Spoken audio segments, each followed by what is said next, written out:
Alors, l'actu du jour en Formule 1. Avant de commencer, je vous rappelle que les news proviennent de ma chaîne principale sur la Formule 1, Type F1. Et il y a aussi mon Twitch, vous pouvez vous abonner. On parle de F1 sur ces deux chaînes de façon constante et régulière. Les liens sont dans la description. Bon visionnage. Ciao. Eh oui, c'est déjà la mi-séance depuis quelques heures du coup, vu qu'ils arrêtent à 11h30 heure locale. Incroyable. Alors découvrons les photos en même temps qu'on découvre le résumé de ce qui s'est passé ce matin. On est là-bas. Alors, De Vries a effectué un petit attaque en début de séance, sans conséquence. Schwarzman en a fait de même chez Ferrari quelques minutes plus tard, là aussi sans problème. Les pilotes ont immédiatement enchaîné les tours avant un autre attaque en piste pour William Lawson. Aston Martin Alonso, contrairement aux autres monoplaces, était dépourvu de sponsors. Ah, intéressant. Toute verte, Hülkenberg a dû ranger sa hasse sur le bas-côté à cause d'un problème mécanique. Ah merde, ça commence bien. Bon, au moins, il est... Alors, Alonso, avec sa combi sans sponsor aussi. Et le numéro 10 dans l'Alpine. Oh là là, quelle image. Ouais, du coup, Hülkenberg, bah, ça y est, il est officiellement chez As, un problème mécanique. Bon, ça part bien, le voilà, justement. Quel enfer. Ah non, c'est pas le 51 Hülkenberg. C'est l'autre, ça. Et oui, regardez, Gasly. Bon bref, les pilotes ont été très studieux et prolifiques jusqu'à 11h30, heure à laquelle Piastri s'est rangé sur le bas-côté, sa McLaren ayant subi une avarie. Oh bah merde, décidément, les nouveaux, ils ont des problèmes, hein. Pierre Gasly a connu une humanité sans problème, ouf. Dans l'Alpine, il a enchaîné les tours. Dans la 122, Piastri a pu reprendre le volant 40 minutes après la reprise de la séance. Une perte de temps limitée pour le jeune Australien. Hülkenberg a repris la piste peu avant la pause afin de vérifier que les réparations avaient été bien faites. Les pilotes ont ensuite voilà. Ensuite, quelque chose. Ça a coupé, je sais pas ce qui s'est passé. C'est Charles Leclerc qui termine en tête de cette matinée, devant son équipier. Et Alonso P3. Alors, le classement. Alonso qui devance Sergio Pérez, incroyable. Fernando Alonso, champion du monde 2023. C'est officiel. Et pour la première fois, vous vous rendez compte, depuis 2007, en fait, chez McLaren Mercedes, Alonso reconduit avec un moteur Mercedes. Incroyable. Ça fait 15 ans quand même. Hein. Ça va faire 16 ans en 2023. Donc Gasly 5, Bottas, Norris, Drugovic, Albon, Lawson, Tsunoda. Bon après voilà, c'est comme j'ai déjà dit dans l'autre vidéo, ça veut rien dire, hein, ces chronos là. On sait pas qui roule avec quel pneu à quel moment, donc bon, c'est un peu compliqué quoi. On fera le point évidemment sur les essais avec d'autres photos. Je vais faire défiler un peu plus vite, au pire voir ce qu'il y a d'autre. Du coup, en fin de journée, allez, Pierre Gasly numéro 10, je vais mettre en miniature, je pense. Ouais, Fernando, ça fait bizarre de le voir. Alors, regardez, ouais, la voiture. Ah, je vais mettre celle-là en miniature, je pense. C'est particulier, hein, sans sponsor, waouh. Ça fait bizarre. Jack Doohan. Toujours la McLaren avec sa décoration à Abu Dhabi. Logique. Et ben voilà, un vent de changement souffle sur la F1. Magnifique. Ça c'est Vesti avec le numéro 21.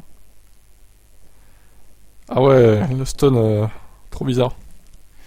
Bon voilà, alors pourquoi ils ont pas mis de sponsor sur la Stone, j'avoue que je ne comprends pas trop. C'est assez étonnant. Bon, parce que l'Alpine avec Gasly, bah du coup ils ont des sponsors, ils les ont laissés, donc je suis assez étonné. Pour le coup, est-ce qu'ils ont pas voulu... Vous voyez, hein, Alpine, hein, bon, voilà, il y a des sponsors partout, hein, sur la voiture de Gasly. Est-ce qu'ils n'ont pas voulu s'associer avec Alonso avant 2023? Je sais pas, c'est bizarre. Peut-être des détails contractuels. Allez, je vous laisse. Alors, voyons les chronos de ces essais Pirelli, plus jeune pilote, évidemment. En F1, à Abu Dhabi. Avec les petites photos, évidemment, notamment Pierre Gasly, qui débute dans ses nouvelles monoplaces. Fernando Alonso, également. Avec une voiture et une combinaison vierge de tout sponsor. Alors, la séance a été interrompue à la mi-journée à cause de débris en piste, mais ça n'a pas été trop long de relancer. Alonso a laissé la main à Stroll peu après 11h30. Juste avant que le Norris fasse un tête à queue, le pilote McLaren a pu se relancer sans dommage. Hamilton a ensuite pris la succession de Russell dans la Mercedes, aux côtés de Vesti. Sainz s'est placé en haut de la feuille des temps, laissant provisoirement 3 pilotes Ferrari en tête. C'est Max Verstappen qui a brisé cette hégémonie en prenant la 3ème place, et les pilotes Williams se sont aussi mêlés à cette lutte. Albon d'abord, puis Sargent. C'est finalement Sainz qui a signé le meilleur temps de la séance en 1.25.245, soit un dixième de mieux que le chrono de Leclerc ce matin. Schwarzman permet à Ferrari de faire un triplé pour cette dernière journée, et le jeune pilote a fait 116 tours dans la F1 75. Alors la pole c'était 23-8 du coup, on en est loin, hein. Avec les nouveaux pneus là, ils ont l'air plus lents du coup. Sachant que c'était à peu près les mêmes conditions, donc bon, une seconde 4 quand même. Hein. Alors après, est-ce qu'ils ont vraiment roulé à vide tous à fond? Je sais pas. Peut-être pas tous, à voir. Gasly est quatrième pour sa première journée au volant de l'Alpine, le Français avait atteint la barre des 130 tours pour redécouvrir sa nouvelle équipe. Verstappen complète le top 5 après avoir remplacé Perez dans la RB18. Albon se place à la 6ème place devant Sargent qui a dépassé les 80 tours en piste. De Vries découvre AlphaTauri et 8ème devant Stroll et Liam Lawson. Le néerlandais est surtout plus prolifique avec 150 tours bouclés quand même. Piast, ça fait 3 courses, hein, quasiment 3 courses. Incroyable. Oscar Piastri, nouvel arrivant chez McLaren, est 14ème et a enchaîné plus de 120 tours. Hülkenberg a dépassé les 100 tours, ce qui n'était pas gagné après son problème mécanique de la matinée. Bon, bah écoutez, la fiabilité en cette fin de saison est au rendez-vous, à peu près pour tout le monde, hein, c'est bien. Il était temps, en même temps. Alors voilà le triplé Ferrari, c'est beau, ça fait rêver les tifosi évidemment. Est-ce que ça sera comme ça la saison prochaine? Bon, évidemment, il n'y aura pas 3 Ferrari en piste. Schwarzman, il est pas loin de Leclerc en vrai. Hein. Gasly, Verstappen, Albon, Sargent, les Williams en forme. De Vries, Stroll, bon après voilà, c'est des chronos pas du tout représentatifs. Hein. On ne sait pas quelle quantité de carburant il y avait, etc., etc. Dur de juger tout ça. Regardez Piastri qui est devant Norris. 5 dixièmes. Le futur Ricardo Lando Norris. Lewis Hamilton seulement 17ème. La déception, mais il colle 5 dixièmes à George Russell. Incroyable. Voilà. Et regardez, Vesti est même devant Russell. La honte pour Russell. Et Théo Pourchaire qui complète le top 24. Une 27,591. Ouais, 2 secondes et demie de moins que le leader. Bon, bah écoutez, voilà. Regardons un peu les photos avant de se quitter.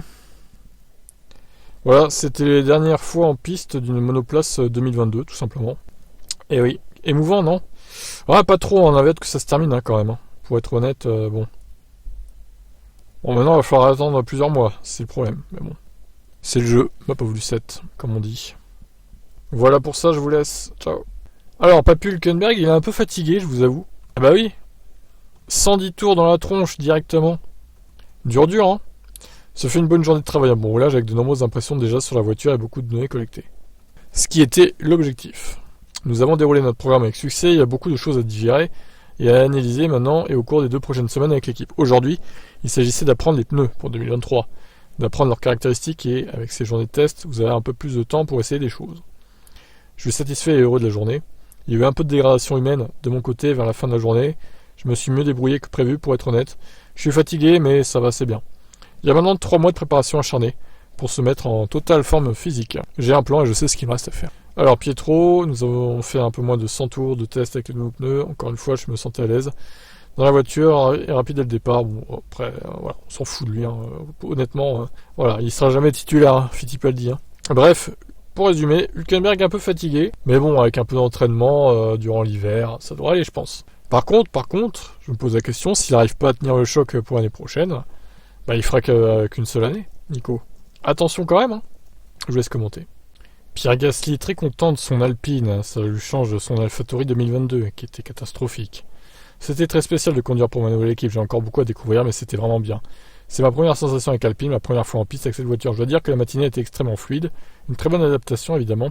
C'est très différent au départ, tout change, les positions assises, les pédales de frein, l'accélérateur, la sensation de la direction, etc. Il y avait beaucoup à découvrir, mais je dois dire que c'était très bien, et nous avons réussi à parcourir tout le programme, on est vraiment ravis. C'était vraiment émouvant d'être dans cette Alpine, je ne porte pas encore la combinaison complète, je cours toujours avec celle sans sponsor pour être sur la piste et donner le coup d'envoi. Mais dans mon esprit, je commence déjà la saison 2023, je travaille déjà pour l'année prochaine. C'est très spécial. Après 5 saisons et demie chez AlphaTauri, un bref passage de 12 courses chez Red Bull, en 2019, Gasly se dit heureux d'avoir pris ainsi une longueur d'avance sur ses préparatifs pour la saison prochaine. Je pense qu'il est vraiment important de se mettre en piste dès que possible, car nous n'aurons que 3 jours d'essai à Bahreïn l'an prochain, donc 1 jour et demi par pilote. C'est beaucoup de processus à digérer, de compréhension entre les ingés et moi-même. Nous apprenons encore beaucoup des uns des autres. Nous ne faisons que commencer, mais c'est définitivement une longueur d'avance par rapport à l'attente de l'année prochaine. Je dois dire que l'Alpine se comporte vraiment bien, comme ils l'ont montré cette saison, et c'est définitivement prometteur. Je suis vraiment content du travail jusqu'à présent. Nous ferons d'autres séances privées avec une ancienne F1 et après l'hiver, nous aurons tout le temps de nous préparer pour la saison prochaine. Très bien. Content de sa nouvelle équipe, du coup, Pierre. C'est cool, c'est ce qu'il faut. Allez, je vous laisse commenter. Alors Alonso, suite à ses premiers tours de roue, presque 100 tours déjà fait avec Aston Martin, je ne peux pas être trop confiant car c'est sûr tout va changer l'année prochaine. Mais le sentiment que j'ai eu dans le garage avec les gars, le potentiel de l'équipe, le talent que je vois dans la salle d'ingénierie ici est exceptionnel.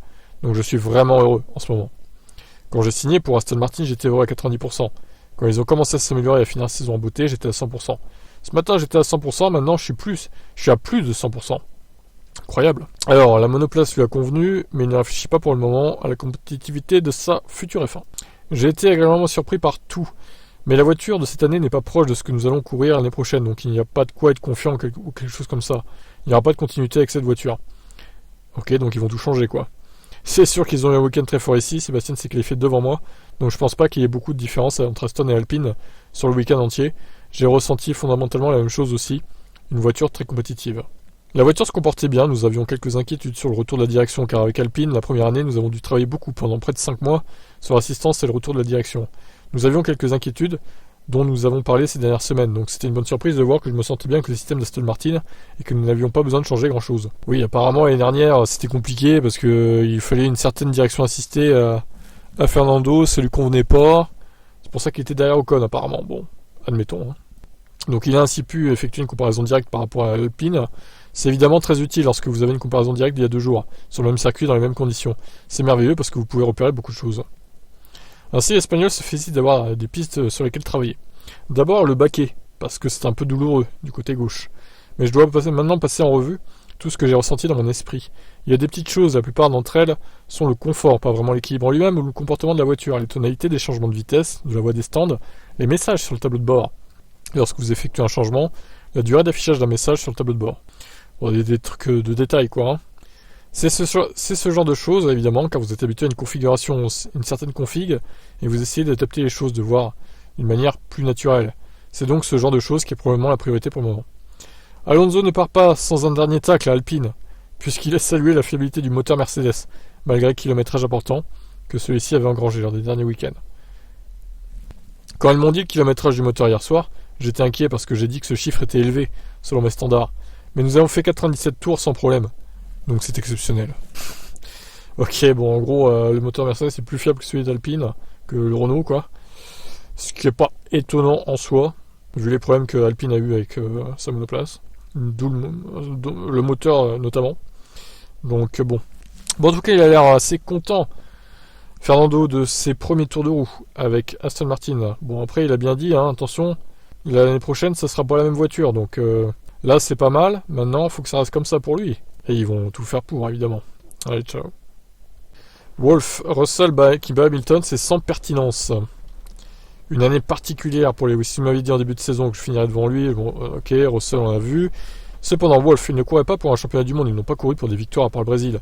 Je pense pas que pour aucune des équipes, il importe qu'elles finissent 2e, 3e, 4e ou 5. Lewis jouait l'ensemble du tableau et s'est beaucoup sacrifié en début de saison. Plus de la moitié de la saison en fait pour trouver les réglages, comprendre le W13, aider les ingénieurs, tester des choses parfois dingues pour le développement. C'est normal que cette tâche lui revenait plus qu'à George, il a 10 fois plus d'expérience, connaissait 10 fois mieux l'équipe, les ingénieurs, nos méthodes. Il n'est donc pas pertinent de comparer leurs résultats cette année, car Lewis a perdu énormément de points en roulant, avec des configs de la voiture parfois absurdes, juste pour comprendre et avancer. Il répète ce qu'il a dit à Abu Dhabi, et la défaite controversée pour le titre ont été beaucoup plus difficiles à digérer. L'année dernière, c'était bien pire. L'année dernière, un titre nous a été volé, comme je l'ai dit, cette année. Nous l'avons perdu parce que nous ne le méritions pas. Nous n'étions simplement pas assez bons. Oui, là, clairement, il n'y a pas de souci. Hein. Personne ne conteste. Wolff admet que le principal problème est que Mercedes s'est trompé avec le tout nouveau règlement. Mais une défaite est absolument nécessaire pour relancer la motivation de l'équipe. Je ne suis pas sûr du tout que nous puissions rebondir au point de concourir pour le championnat l'année prochaine. Bon, ça, on l'a déjà vu, effectivement. Donc voilà, ça va calmer les ardeurs du jeune Russell qui est en extase parce qu'il a fini devant Lewis.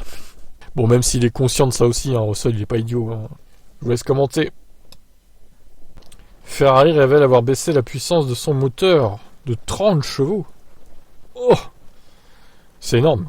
30 chevaux, c'est énorme en Formule 1. L'équipe a subi plusieurs pannes, notamment au Grand Prix d'Espagne, aussi bien sur CF1 que sur celle de ses clientes. L'explication a été donnée par Binotto. Le moteur Ferrari utilise un turbo plus petit que ses principaux rivaux, notamment ceux de Mercedes et Honda, ce qui donne à Ferrari un avantage en mise en régime de rotation, mais oblige les composants à fonctionner à une vitesse plus élevée pour atteindre la même puissance de sortie.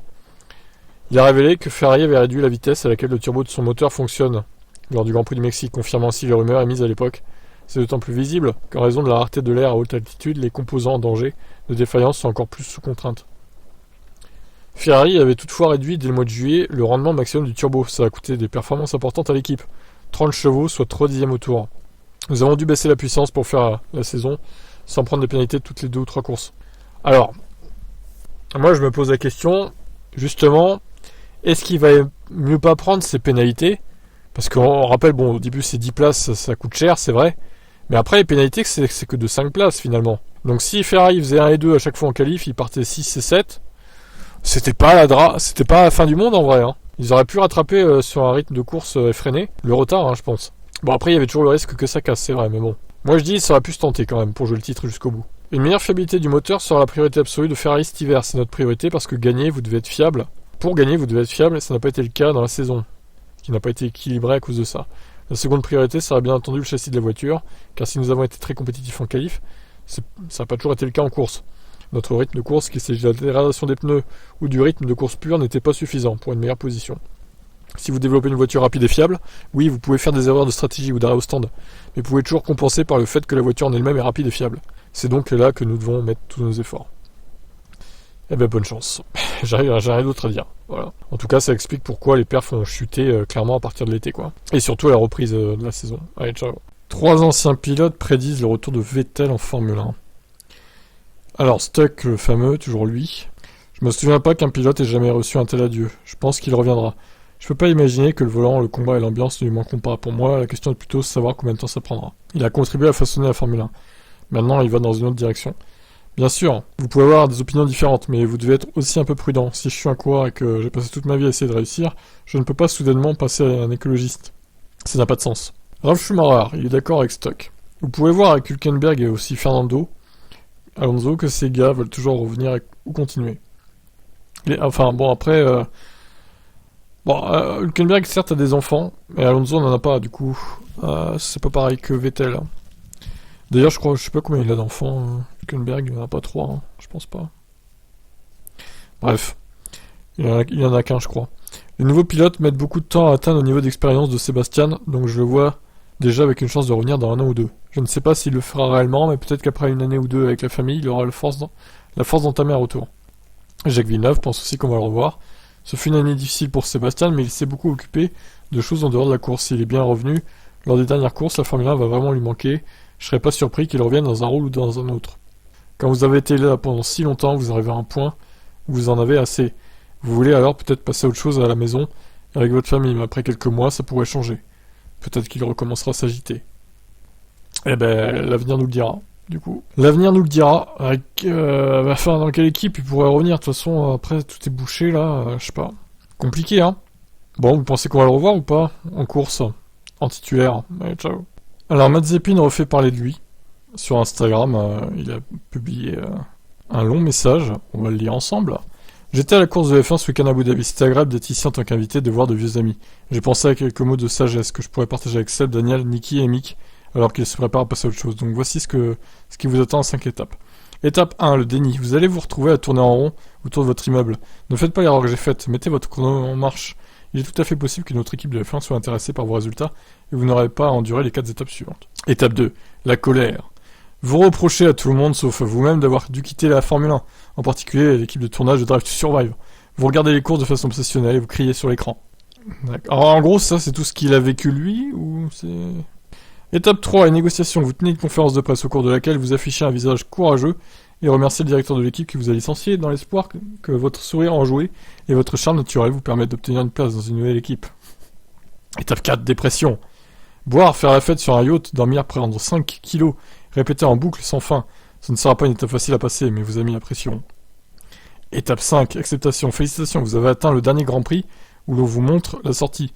Vous cessez d'être obsédé par la F1 et commencez à penser à vos prochaines étapes, tout en vous maintenant en forme et en gardant la porte ouverte à un retour. Ensuite, il a évoqué les pilotes qui partent. Vettel a respect total pour tes initiatives en faveur du climat, je suis sûr qu'elles seront d'une grande utilité, pas seulement pour la communauté des pilotes. Ricardo, je sais que tu garderas toujours ton sens de l'humour. Je te prédis de grandes choses dans l'étape 4. Tu pourras boire toutes sortes de choses dans tes chaussures. Sois créatif. Non mais le mec est fou en fait. Nicolas, grâce à toi, l'équipe et les fans peuvent regarder l'avenir avec optimisme. Nul doute que tu vas nous surprendre. Alors pour Latifi, j'avoue que est-ce que c'est un tacle déguisé ou pas? On dira en gros qu'il dit l'équipe, les fans vont être soulagés que tu partes, donc c'est un avenir optimiste quoi. C'est un peu ça quoi. Mick, nous avons grandi ensemble dans ce sport, je te souhaite bonne chance pour la suite. Je suis sûr que nous aurons beaucoup de likes de Pierre Gasly. Paix, amour à tous. Bah ok, d'accord. C'est franchement lunaire. Hein. Mazepin le philosophe. Bon bah voilà. Mazepin on risque pas de le revoir de sitôt en Formule 1, vous inquiétez pas. Allez, qu'est-ce que vous en pensez de ce message sympathique? Ciao. Leclerc dragué par Wolff. Mon objectif est de gagner avec Ferrari, ensuite on verra. Leclerc chez Mercedes? Bah écoutez, moi je dis, pourquoi pas? Bon, ça serait qu'une fois que Hamilton serait à la retraite, hein, je pense évidemment. Ils vont pas virer Hamilton ou Russell. Hein. Ils vont rester comme ça jusqu'à ce que Hamilton parte à la retraite. Alors, que retiendra Leclerc de 2022? Le fait que nous soyons redevenus compétitifs. Les 2 années précédentes étaient super frustrantes, on se battait pour des positions qui n'étaient pas super excitantes. Ça fait vraiment plaisir d'être de nouveau dans la bataille pour les premières places. Lorsqu'il est apparu clair que Verstappen filait vers le titre, Leclerc n'a-t-il pas tenté de se démotiver? J'ai toujours la motivation, je voulais qu'on essaie de s'améliorer dans tous ces domaines. Après, dans certains moments, surtout dans l'instant, lorsque ça ne marche pas, les émotions ressortent. Ça peut être de la frustration, de l'énervement, mais à la fin, toutes ces émotions, je les ai utilisées comme un carburant à ma motivation. Quel fut le moment le plus douloureux de l'année pour lui? C'est pas facile. Monaco restera sûrement le plus douloureux. Encore un Grand Prix à la maison qui s'est pas bien passé. Surtout qu'on avait fait le plus dur avec le début de course sous la pluie. Mais en faisant les mauvais choix, on a perdu la victoire.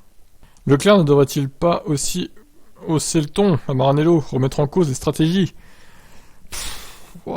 Franchement, on a l'impression que chez Ferrari, si tu hausses le ton, tu te fais virer facilement. Je pense clairement qu'il y a une très mauvaise interprétation de l'extérieur. Les gens ne se rendent pas compte du tout du peu d'informations qu'on a à placer. En tant que pilote, pour gagner le championnat, c'est pas en prenant les décisions de la voiture, en ayant 5% des infos, que possèdent les stratèges que j'y arriverai, mais en récupérant les informations de la murette. C'est comme ça qu'on gagne. La meilleure approche est que nous soyons tous sur la même longueur d'onde pour prendre les bonnes décisions. Ensemble. Pour être meilleur dimanche. Le dimanche. Verstappen est le roi chez Red Bull. Leclerc aimerait-il avoir un traitement similaire chez Ferrari? Personnellement, ce n'est pas quelque chose que je peux contrôler. Je préfère me concentrer sur ce que je peux contrôler. Et c'est mon pilotage, ce sont des choses que je fais en interne si j'en ressens le besoin. Ouais, mais Sainz, c'est pas un Barrichello, quoi. Je veux dire, ça le ferait pas hein, qu'on le mette en P2. Sainz, il se rebellerait, je pense. Il a plus de caractère qu'un Eddie Irvine ou un Rubens Barrichello, quoi. L'an prochain, Leclerc pourrait bien avoir un nouveau directeur d'écurie en la personne de Frédéric Vasseur. Moi, je dis oui, hein. Leclerc réagit à ces rumeurs. Pour l'instant, ça reste des rumeurs. En F1, il y en a toujours. Chez Ferrari, encore plus. J'ai appris à ne pas trop penser à ces rumeurs et ne pas les commenter, surtout en ce moment. Quant à son propre avenir, Wolff a déjà dit que s'il était libre fin 2024, il serait ravi de s'intéresser à Leclerc. Ouais, alors encore une fois, ça dépend combien de temps re-signe Hamilton. Hein. S'il re-signe 2 ans, c'est-à-dire 2024 et 2025 inclus, il pourra pas s'intéresser à Charles. Le Monégasque n'y pense pas trop, mais ne ferme pas non plus définitivement la porte. 2024, c'est quand même dans longtemps. Il reste encore un petit peu de temps chez Ferrari. Cette équipe a toujours été mon rêve. Mon objectif pour l'instant, c'est de gagner avec Ferrari. Ensuite, on verra. Je suis très content chez Ferrari, j'ai envie de gagner avec eux. Ouais, mais il fera pas. Je pense qu'il fera pas sa carrière chez Ferrari, honnêtement. Quel âge il a, lui, déjà? Alors, Monsieur Leclerc, 25 ans. Ça va, franchement. 25 ans, quoi. Il lui reste clairement au moins 12 ans de carrière. Hein. Peut-être 10 ans s'il s'arrête tôt comme Vettel, mais ça reste énorme. Donc Mercedes, il a le temps d'y penser, ou même d'autres écuries. Donc ouais, effectivement, les contrats des pilotes Ferrari se terminent fin 2024, donc on verra ça. Ça va être intéressant. Il y aura peut-être des débuts de tractation dès l'année prochaine d'ailleurs, pour re-signer ou pas. Donc ouais, à voir évidemment combien de temps Hamilton re-signera chez Mercedes aussi. Et voilà, je vous laisse commenter. Est-ce que vous pensez que Leclerc pourrait aller chez Mercedes à court ou moyen terme, plutôt moyen terme du coup. Ciao. Et Jacques Villeneuve qui dit du bien de Lewis Hamilton. Et oui, c'est incroyable, mais vrai. L'année prochaine, j'attends beaucoup de Lewis Hamilton. Nous allons voir le meilleur Lewis qui soit. Il a terminé la saison sans pole ni victoire. Cela lui aura fait quelque chose, je pense. Et puis les choses vont commencer à devenir intéressantes car Mercedes était capable de progresser. On l'a vu au Brésil. Dans la première phase de la course, Lewis a dû céder sa place à juste titre. Et il a eu un peu de mal avec les médias. Une fois qu'il a changé pour le pneu dur, il a vraiment volé sur la piste. C'est dommage pour lui que sa course soit terminée de cette façon, avec la première panne mécanique de la saison. Le Canadien estime par ailleurs que Pérez aura besoin de rebondir en 2023. Pérez était fort en début de saison, après ça je pense qu'il était invisible. Dans les dernières courses, il a rebondi et a été compétitif, mais sur l'ensemble de l'année, il aurait pu faire mieux. L'année 2023 sera importante pour lui. Red Bull aura bientôt Ricciardo en réserve, même s'il sera aussi beaucoup utilisé pour le marketing et les activités médiatiques. Il est bon dans ce domaine, il discute également avec Norris, même s'il ne faut pas accorder trop d'importance à ça. Les commentaires du père de Pérez au sujet de Verstappen, disant que le Mexicain avait gagné les courses que Verstappen ne parlait pas gagner, n'ont pas plu à Villeneuve. Ah bah oui, forcément, faut pas toucher à Max. Je pense que le père de Pérez ne devrait pas s'en mêler. À l'ère des réseaux sociaux, les parents ont une grosse voix, qui est entendue partout. Mais ça ne devrait pas arriver, ils ne devraient pas s'impliquer. C'est aussi pourquoi vous voyez Jos Verstappen être de moins en moins visible. Il est de plus en plus tenu à l'écart et c'est une bonne chose. Et oui, il est cancel, Jos. Censuré. Bon, pour une fois, il a été plutôt sympa avec Hamilton. Bon, on verra ce que ça donne 2023 pour lui. Et Perez, bon, il dit qu'il a été décevant sur l'ensemble de l'année, mais bon, en même temps, s'il était au niveau de Max ou presque en début de saison, c'est parce que ils avaient la même voiture. Encore une fois, Max, on a évolué la voiture pour lui, pas pour Perez. Donc Perez, il devait se démerder avec ce qu'il avait en fait. C'est ça qu'il faut comprendre quand même, hein, Jacques. Bon, je vous laisse commenter ces propos de Villeneuve. Horner, Perez tirera beaucoup de positifs de sa saison 2022. Le pilote Red Bull a fait sa meilleure saison en Formule 1. Ouais, il va peut-être être plus revanchard par rapport à son équipier en 2023, surtout. Je pense qu'il faut regarder la saison dans son ensemble. Je pense que quand on y regarde de plus près, Charles et Checo regretteront les occasions manquées. Il y en a eu probablement un peu plus pour Charles que pour Checo. Oui, clairement. Il faut voir la performance sur une année, pas sur une course individuelle. Checo a connu la meilleure année qu'il ait jamais eue en Formule 1. Il a gagné le Grand Prix de Monaco, son pilotage à Singapour est exceptionnel. C'était la meilleure course que j'ai vue de sa part. Je pense qu'il retirera beaucoup de choses positives, c'est la première fois qu'il termine dans le top 3 du championnat. Et encore une fois, je pense qu'il tirera de nombreuses leçons de cette année. Horner ne pense pas qu'il faille comparer Perez à son équipier. Max opère à un niveau tel, je suis pas sûr que quiconque, avec la façon dont il pilote en ce moment, avec le même matériel, serait capable de faire ce qu'il a fait cette année. Avec le même matériel, c'est ça qui pose problème. Hein. Ils n'ont pas le même matériel. La voiture de Max est taillée pour lui, ce qui n'est pas le cas de Checo. Mais bon, ça c'est encore un autre débat. On verra donc en 2023 ce qui se passe chez Red Bull, et j'espère que Checo se laissera plus faire. Qu'il va prendre un petit peu de la confiance là. Il faut Checo. Hein. Allez, ciao. Alors, Sofnauer relativise les pannes de l'Espagnol Alonso. Pour lui, ça n'aurait rien changé. Alors, ça n'aurait rien changé pour l'équipe, mais par contre, Alonso, effectivement, il aurait fini devant Ocon, c'est sûr. Et peut-être qu'il aurait pu talonner Norris au final au classement. C'est sûr qu'il a eu plus de pannes qu'Esteban, et c'est toujours à des moments où il aurait pu marquer de bons points. Par exemple, à Melbourne, je pense qu'il aurait pu être en pole, mais il a eu un problème en qualif. Pour moi, c'est décevant. Cependant, si nous n'avions aucun problème du côté de Fernando, qu'il avait marqué tous les points qu'il a perdus, on aurait quand même terminé 4ème, on n'aurait pas été 3ème. Bah oui, ils étaient trop loin de Mercedes en perfo, hein, de toute façon, c'est clair et net. On est encore loin du compte, donc finir 4ème est probablement le mieux qu'on pouvait faire cette année. C'était une bonne décision de rechercher la perf plutôt que la fiabilité. Maintenant, c'est une bonne base de départ pour l'année prochaine. Les voitures ont été légèrement modifiées, elles sont à peu près les mêmes. Il y a eu un changement aérodynamique plus petit, pas petit mais significatif sur le plancher. Mais les groupes moteur propulseurs sont figés. Sofnauer pense que son duo de pilote avec Ocon et Gasly est meilleur que si Oscar Piastri était resté. Je suis heureux parce que notre composition avec Esteban et Pierre est meilleure qu'elle ne l'aurait été si nous avions gagné cette affaire. Allez, ça c'est le petit pic envers Piastri du coup. Boum, ça c'est fait. Il ne sait pas en revanche si ça sera meilleur que si Alonso était resté. Bonne question, cette année nous avons un excellent duo de pilotes.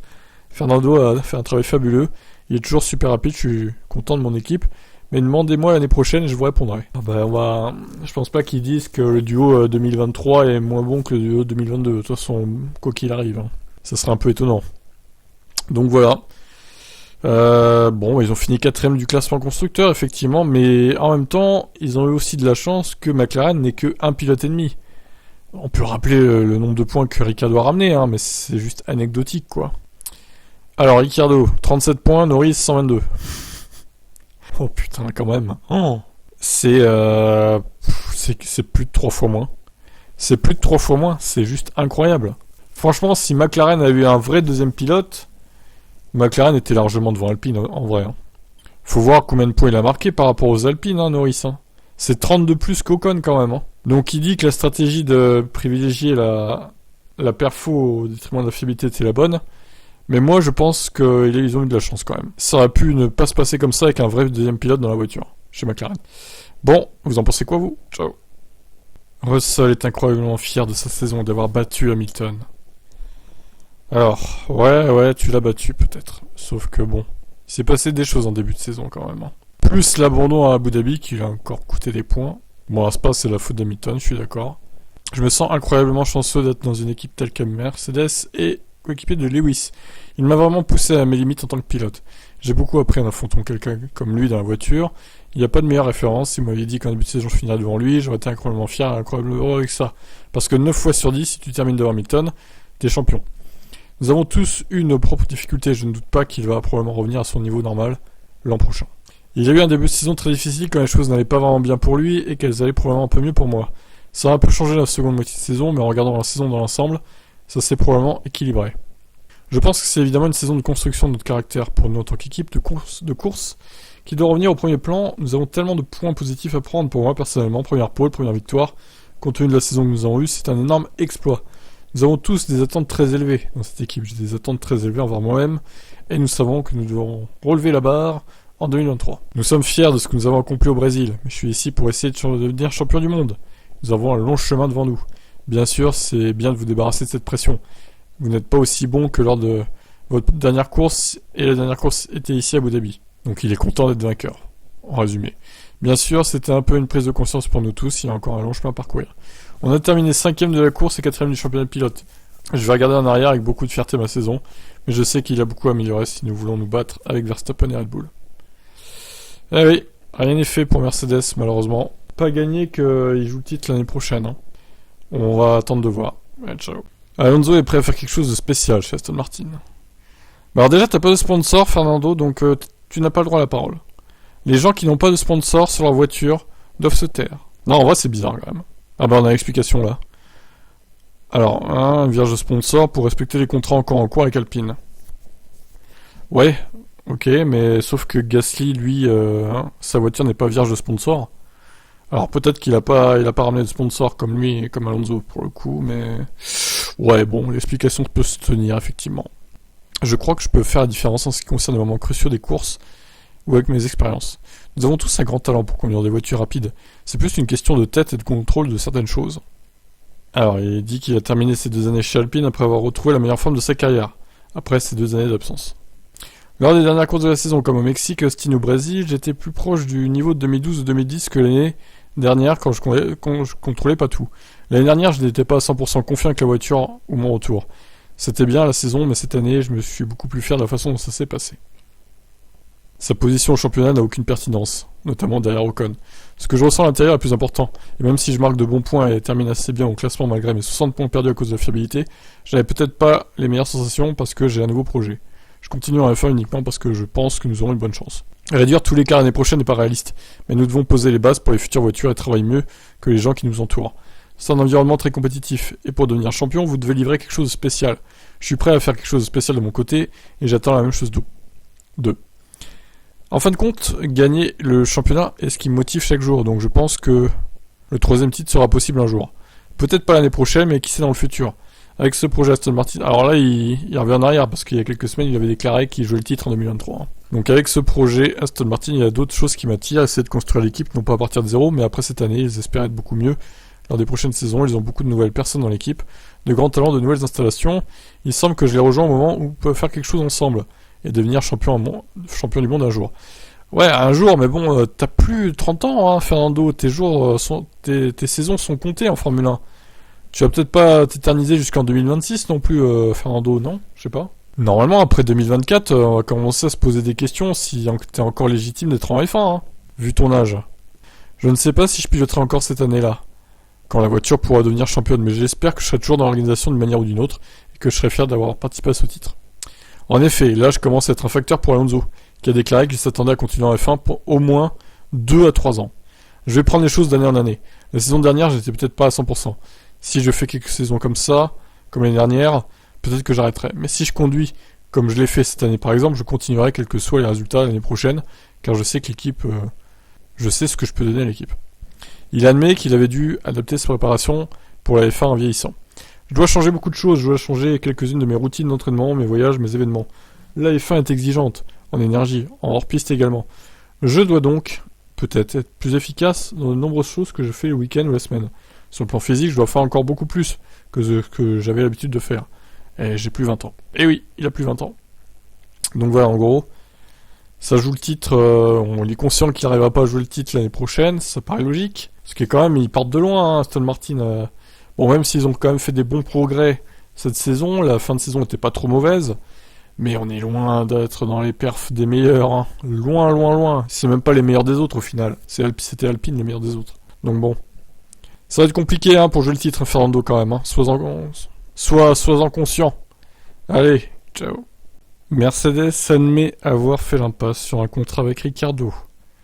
Bon, ah bah ça dégage, en même temps, il va signer chez Red Bull, donc. Il y a certainement eu des discussions, confirme Toto Wolff. C'est un gars formidable. C'est vraiment dommage que Daniel n'ait pas de baquet, car il doit être dans une voiture de course. Je pense pas que quiconque comprenne vraiment pourquoi ça n'a pas fonctionné entre lui et McLaren, parce qu'il était si bon dans les années d'avant. Pourquoi Mercedes n'a pas saisi l'opportunité? Peut-être avions-nous simplement besoin de plus de temps pour réfléchir jusqu'à ce que nous voulions. De plus, Red Bull est sa maison, il connaît les gens, et j'espère qu'il signera un accord là-bas. Marco a fait un marche arrière à Abu Dhabi après avoir déclaré que Ricciardo s'était engagé pour un rôle de troisième pilote et d'ambassadeur de la marque. Mais c'est pas encore fait, même s'il est clair qu'une signature est imminente. Bon alors Mercedes, du coup, ils vont possiblement signer Mick Schumacher, qui est libre. Un Schumacher de retour chez Mercedes en tant que pilote de réserve. Ça serait beau. Et pourquoi pas le remplaçant d'Hamilton dans le futur en équipé de Russell. À voir. Ça ferait un Allemand chez Mercedes du coup. Je vous laisse commenter. Allez, il y a une ultime séance d'essai donc avant la vraie pause, l'intersaison, donc on va traiter ça évidemment, le programme de la journée. Bah oui, il n'y a qu'une seule journée, hein. C'est pas deux, c'est pas trois, c'est une seule. Alors, pilote essai Pirelli, voiture numéro 1. Perez le matin et Verstappen l'après-midi a priori. La voiture numéro 2, ce sera un jeune pilote, la Lawson. Ferrari, Sainz et Leclerc. Robert Schwarzman, jeune pilote. Mercedes, Russell et Hamilton. Le jeune pilote sera Frédéric Vesti. Alpine, bon, Ocon il se repose, c'est que Pierre Gasly qui ira du roulage, et Jack Doohan en jeune pilote. McLaren, que Norris en voiture numéro 1, et du coup Oscar Piastri en jeune pilote.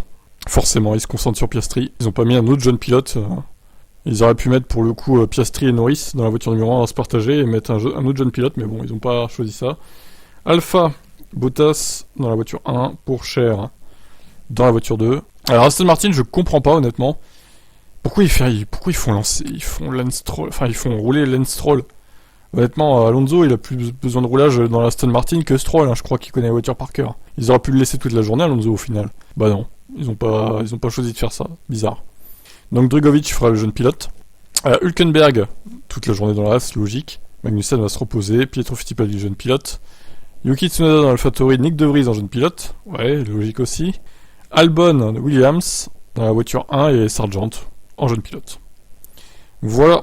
Alors les pilotes chargés d'essais voiture 1 auront 10 trains de pneus 2023 à disposition. Un train de C1 le plus dur, un C2, 3 C3, 3 C4 et 2 C5 le plus tendre. Ouais bon, je pense pas que ça sera précisé qui utilise quoi comme pneu, donc ça va un peu être des essais qui vont pas être très parlants, hein. De toute façon voilà, c'est la fin de la saison, donc bon. Voilà, faut pas s'attendre à des miracles. Qu'est-ce que vous en pensez? Je vous laisse commenter.